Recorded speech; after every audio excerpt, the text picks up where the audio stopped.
Hi hello नमस्कार. रात्रीचा time आहे तर 10 वाजलेत रात्रीचे. जेवायलाच घेतलं होतं मी, तेवढ्यात मिलन आले आणि म्हटले की मला खूप अंडा भुर्जी खाऊ वाटते आणि फ्राय केलेला फिश खाऊ वाटतो. म्हटले चल आपण घेऊन येऊ. म्हटलं एवढ्या रात्री काय आता भेटणार आहे का आपल्याला, तर म्हटले हा.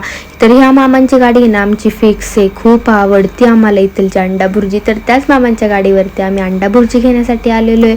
आणि हे आपलं कारेगाव जे पूर्ण सामसूम झालेलं आहे, कारण रात्रीचे 10 वाजून गेलेले त्याच्यामुळं बऱ्यापैकी सामसूम झालेलं आहे. सॅमसंगचं नाव दिसते ना बिल्डिंगवरती, त्याच्या पाठीमागच्या गल्लीला पप्पांचं घर आहे ना, आणि पप्पा तिथे राहतात, चिनू ऋषिकेश ते सगळे. आणि त्याच्यानंतर तर खूप लेट झालेलं, त्याच्यामुळे मला झोप येत होती, बोर झालेलं. तर मिलांनी अंडा भुर्जी घेतली. ते काही फिश भेटला नाही, त्यांना फिश फ्राई हवा होता, पण मामाकडचा फिश संपला होता. तर दुसऱ्या हातगाडीवरती आलो आपण इथेच गावामध्ये खाली.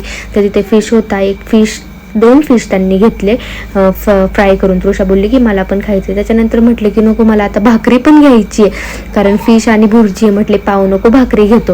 मग पुन्हा भाकरी आणायला गेले. म्हटलं घरी मी भाकरी करते. नको म्हटले, घरी नको करू, कुठे कुटाणा करत बसते, मी भाकरी पण घेतो म्हटले. तर मग भाकरी पण घेऊन आले. एवढे आपण रात्रीचे कुटाणे केलेले आहेत. त्याच्यानंतर घरी आलो, असं ताट वाढलं आणि पोटभर जेवण मिलनचं झालं. तर असा काही साजचा ब्लॉग होता. चलो बाय बाय.